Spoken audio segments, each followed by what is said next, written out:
Mapagpalang araw ng Miyerkules sa inyong lahat. Ngayon po ay April 9, 2025. Welcome muli mga kapatid sa ating social media pusulate na Salmod Salita. Ang ating ebanghelyo sa rito ay mula sa ebanghelyo ni San Juan, chapter 8, verses 31 to 42.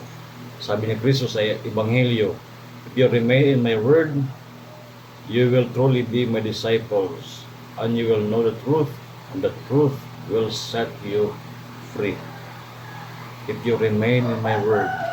Napakahalaga mga kapatid kung tayo ay nanatili sa salita ng ating Panginoong Hesukristo.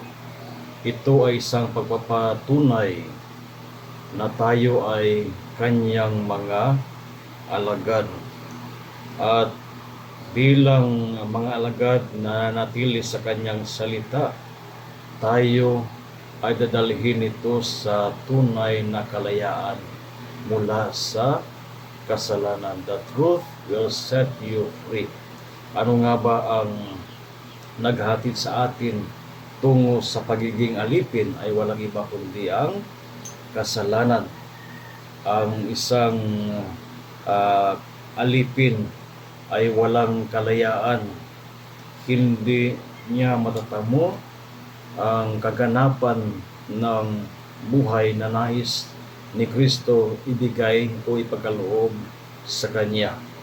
Kaya napakahalaga na muli nating diringgin ang panyaya ng ating Panginoon, lalo na ngayong palapit na ang mahal na araw, na makinig at tanggapin ang salita ng Diyos sa atin, ang salitang nagbibigay buhay.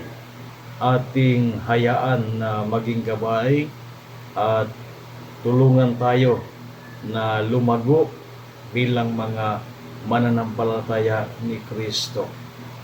Sabi pa nga sa Ebanghelyo, "If you remain my word, truly you will become my disciples." At bilang mga disipulo ng ating Panginoon, we continue learning. Every day, there's always a space, an opportunity to learn, to grow as a Christian, as faithful, o bilang mga nagalakbay na mga anak ng Diyos. At ang ating paglago sa buhay ay dadalhin tayo sa kaganapan ng buhay. At naway ang Panginoon na puno ng habag at awa sa buhay natin ay patuloy tayong tulungan bilang mga Kristiyano, lalo na ngayong panahon ng Kwaresma. So again, bless yung lahat at maraming salamat sa inyong pakikisa sa ating social media pusulate at Salmod Salita.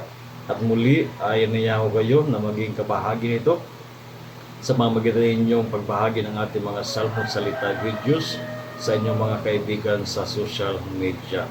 And of course, rest assured of my prayers for you and your family. So again, a blessed day sa inyong lahat at ingat po kayo lagi sa araw na ito.